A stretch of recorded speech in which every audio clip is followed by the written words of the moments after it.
Hey guys, it's Jim from Under the Radar. Hey, I'm about to head down to Grosse and talk to a muralist that we've met through the destination Downriver folks. Learn about what she's doing in Grosse, how she got to Michigan. It's going to be a fun conversation, so let's go check it out. I left the keys inside.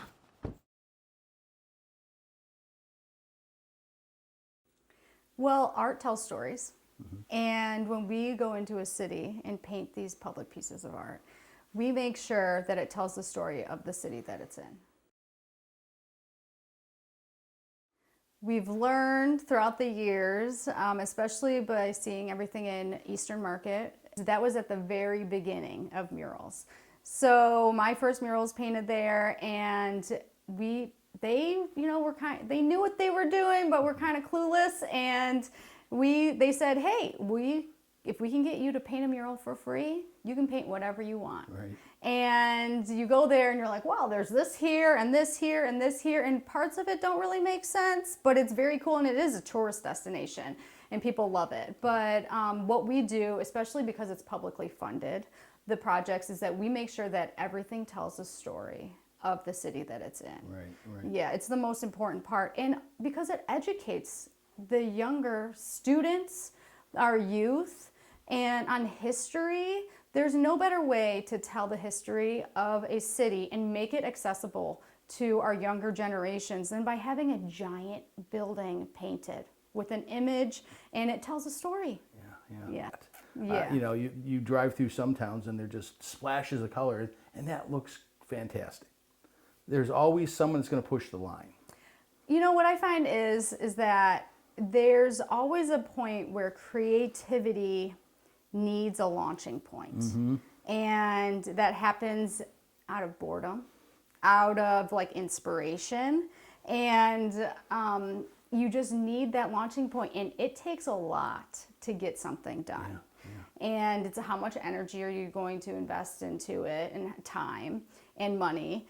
And I find that in neighborhoods, people don't really want to push that hard, but in downtown areas they do. Right. And when I worked with Grosse, the one thing was I paint murals to kind of make a tourist destination. After those murals were painted, a lot of businesses are opening up now. Mm-hmm. Friends of ours are about to open up an ice cream shop. They just bought a building. We have Emily Willman. She just opened up East End, and it's a great sandwich shop. They had their grand opening yesterday. She just called me. She was like, I want a mural in my building, So yeah. There's a launching point. Right. The murals are a launching point of like, hey, this happens, but also events are a launching point. You take Trenton. They have these great events. They have really incredible business owners.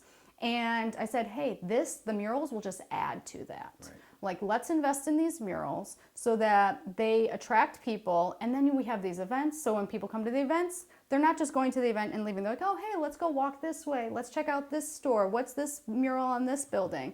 Murals, it's interesting. Well, and as you see with a town, a city, a location, they start to market those as a walking tour. Mm-hmm. And, that's great, especially if you can put a mural inside someone's business. Yeah. Now you've driven someone into the store. Yeah, so that's one thing that we did with Trenton. So with Trenton, there was one business owner who, Christina from Freckles and Grit, and she couldn't get a mural on the outside of her building. There was a parking lot with a vet, and they couldn't grant us access to it. So I said, I'm sorry, we can't get you a mural. And I felt so bad because she wanted one so bad, and she's so wonderful. And then I met with this artist, and I was like, your style goes great with what she's doing. Do you want to paint a mural indoors? And she did.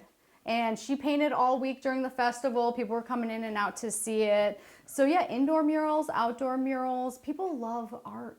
Yeah, so with the Trenton Art Festival, we kind of modeled it after murals in the markets. We had 8 murals going up in Trenton all at the same time throughout the week.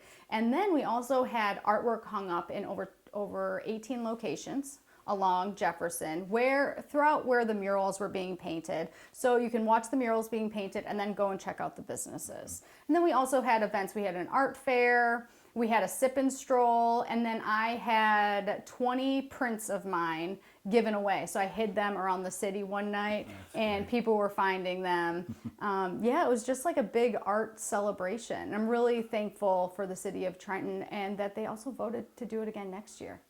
See, that connecting a city to art, and that's what you're doing. You're connecting artists, not just you, to these buildings. And that's a very unique place from artists who you kind of see as very, I mean, the classic view of an artist is they're selfish, they're loners, they're, this, but you're almost like a salesperson of artists, but you're not selling anything specifically. My career wasn't always like that. So I was a very selfish artist that, locked myself in the studio, and I was painting murals, traveling a lot. I've painted different countries all throughout the US, and that was my number one focus. And then I had kids, and I was like, what makes a community?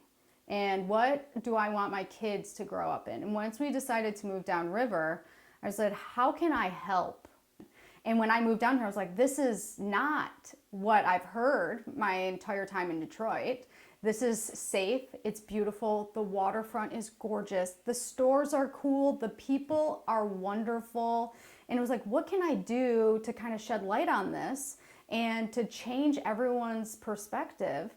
And I'm like just thinking to myself, Downriver's affordable, it's safe, and it's also inspiring. Artists, they do need to get out of their studio. A lot of them do need to get out into nature. And with all of the free space here, all of the trails, Elizabeth Park in Trenton, I go to Elizabeth Park at least once a week. I go on bike paths all around Grosse. It's really beneficial to my mental health, and I think a lot of artists, they need that. It's funny you bring that up, because in doing the show, and I think back 15 years now, a lot of these places were just names. And now they're places to us, especially since being involved with Destination Downriver. We've gotten to know so many corners of this community. So, I applaud what you're doing. I applaud you investing your life into moving here and, raising your boys here. I mean, that's a phenomenal connection. I'm thankful for Downriver. I didn't realize... Yeah, but I'm so thankful for Downriver, because living in Detroit, you're kind of like in this little bubble, and you're like, well, this is where everything's happening. And then the second you step away from that, I felt over the last few years, I'm like, I can breathe. There's so much opportunity here. Yeah. I tell artists in Detroit and, the Metro Detroit area all the time, I'm like, you don't understand. If you come downriver, people want murals. They want paintings in their house. There's so much opportunity. And I had my father, who's an entrepreneur and a businessman, tell me once, he was worried about me living in Detroit, not because it's Detroit, but because he said, I want you to be where the money is, because that's how you'll end up being able to support yourself and your family. And I never thought Downriver was where the money is. I was never told that, but it is. And there's a lot of people that are willing to invest in art here, and more than there are in Detroit. Well, I think it is just the nature of, you put someone with artistic, whatever, it's music, art, into a subdivision, like where you live, it makes a difference. It really, I'm one of those people that I'm very extroverted. I am friends with all of my neighbors. They all know me. I'm the house where all the kids end up hanging out. And my house is usually destroyed. There's art supplies flying everywhere. The kids are always drawing. And I have some of the parents come up to me and they're like, I'm really thankful because, my kid's kind of creative, but I don't know how to do that. I don't know. And it's just they come over here and I'm like, do whatever you want, and build a fort, have the art supplies, do whatever. And I think every subdivision needs an artist. Totally. And just like I really need the guy across the street who's a vet to tell my kid, hey, listen to your mom, you know? Exactly. And we have those conversations where I'm like, I'm thankful for you because this kid's not going to listen to me, you know? And it's kind of, it kind of takes a village. Yeah, type, aspect. 100%. You know, and I think when you look at everyone's background, I mean, your origin story is pretty amazing. You know, I mean, you drop out, you jump on a train, and you end up in Detroit Yep. at a young age. Yep. That is pretty amazing. You know, I tell everybody that my poor parents, that's my story, right? And I tell that, and I'm like, but I have to like reinforce that that's not my parents. It was all my choices. Right, you know? right. But the fact that you had to make some pretty big Yeah. things that probably upset them Oh yeah, severely, but now they look back on it and they're like, that's what she was gonna do. yeah. So I just think that it led you to Michigan, it led you to Yeah. Grosse, and it led you to being involved with whatever community you're involved with, and that's just a fantastic part of the art world. Yeah, you know, a lot of artists have those crazy origin stories, right? I tell people artists aren't like usually born. They're born artists, but you become an artist because you either got something that's different in your head, and then you get to a point where like, I need to be healthy now.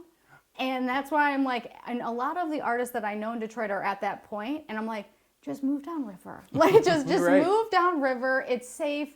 It's healthy. There's great food. There's farmers market. Like anything that you need is down here. So after Grosse, Trenton came to me, Wendy Pate from Trenton, and she gave me this great opportunity to do the Trenton Art Festival in the city of Trenton. And as I was working on that, I started kind of discovering all of the downriver communities, Wyandotte, River Rouge, and a few others. And I thought, there's no murals here. There's a lot in Dearborn, but outside of that, there's not that much. In Wyandotte, there's only one mural. And one thing that happened with murals in the market was we have all of these murals in one location. They started doing bus tours, bike tours, everything. And I thought, you just take Jefferson alone. We can put up murals all along Jefferson. And especially because of the trail town that's happening, we can just link them all through art. And in every single city, we can have a different, story on. So one of the artists that we worked with was Bo Stanton. He painted the boat, the Griffin, on Grosse, and then he painted the ship, the Elvin Clark. And when he was here, it kind of all hit. I just thought, why don't you paint a nautical mural in every single downriver community? Why don't we just do a downriver mural tour? I think there's just so much potential here. And there are a lot of really great downriver artists. I think getting a mix of the downriver artists that are here and Michigan artists, and then bringing in a few big international names would be a huge impact on the entire community.